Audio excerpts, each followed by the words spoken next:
Have you ever seen a promising new project get announced at work, full of excitement and potential? For a few weeks, it's all anyone talks about in meetings. And then, it just sort of vanishes. It disappears from the agenda, and no one brings it up again.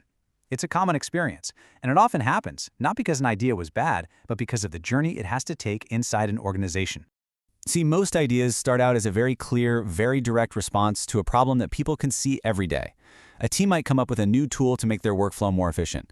To them, the goal is simple and the benefits are completely obvious.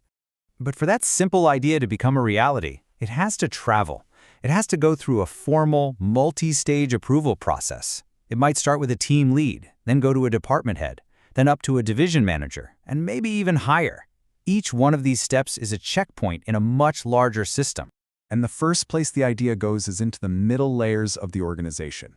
This layer, middle management, acts as this really critical link. They're the bridge connecting the big picture strategy from senior leadership with the actual day-to-day work happening on the ground. So these managers are constantly dealing with communication pressures from two directions. They have to translate the high-level goals down to their teams, but they also have to report the team's performance up to their bosses. They're basically a two-way conduit for information. Now, as our simple idea gets passed up through this chain, something interesting starts to happen. Its original, clean form begins to change. What was once a straightforward proposal starts getting, well, more complicated. At every single step, the idea is reinterpreted. A manager might summarize it, but they'll naturally emphasize the parts they think their own boss cares about, while leaving out details they see as less important. It's like a game of telephone. The message gets subtly altered with each handoff. And pretty soon, the idea isn't being judged on its own merits anymore. Instead, it's being measured against the priorities of all these different departments, and each one has its own agenda.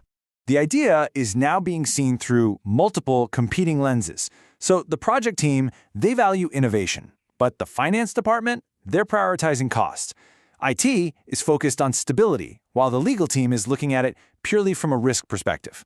Everyone is evaluating the exact same idea, but they're using completely different scorecards.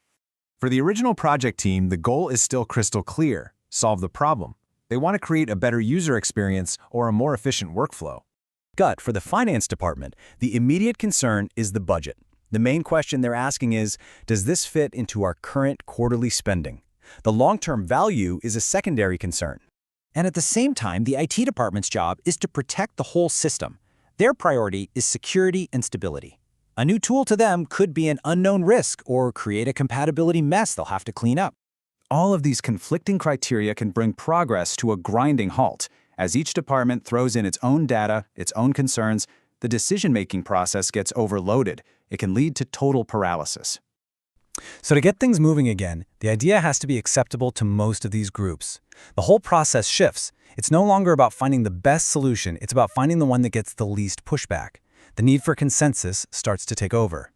And this naturally leads decision-makers away from the optimal solution and toward one that's just sufficient. A good enough proposal that makes everyone reasonably happy is often chosen over a more innovative idea that comes with a little more uncertainty. So, to satisfy all these different demands, that original simple idea has to be modified. It has to adapt if it's going to survive this journey. The plan gets adjusted to lower all the perceived risks and costs. Maybe some features get cut to meet the budget. The timeline gets extended to allow for more testing. The scope might get narrowed way down to make sure it plays nicely with all the existing systems. This entire process has a natural bias. It tends to favor ideas that fit neatly into the organization's existing structure. The system, you see, is designed for stability. The way the organization is built, it's set up to value outcomes that are predictable and easy to measure. Why? Because predictable results are just easier to budget for, easier to manage, and easier to report up the chain of command. So, a truly new idea, one that has some uncertainty baked in, that can be seen as a threat to operational stability. It's harder to put a number on, and it's definitely harder to control. And this creates a structural bias for small, incremental improvements instead of big, transformative ones. Low-risk, predictable projects just have a much easier path to getting approved than higher-risk, innovative ones do. When you get down to it, the logic of the hierarchy isn't really designed for invention. It's designed for consistency. The whole structure is built to make sure things are executed the same way every time, not to welcome disruption.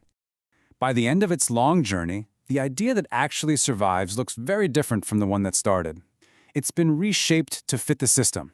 It's no longer just a solution to a problem, it's a reflection of the company's priorities, its constraints, and its comfort with risk. So the system isn't really designed to kill good ideas on purpose. It's designed to ensure operational stability. And that means it will almost always trade the potential of a breakthrough idea for the safety of predictable control.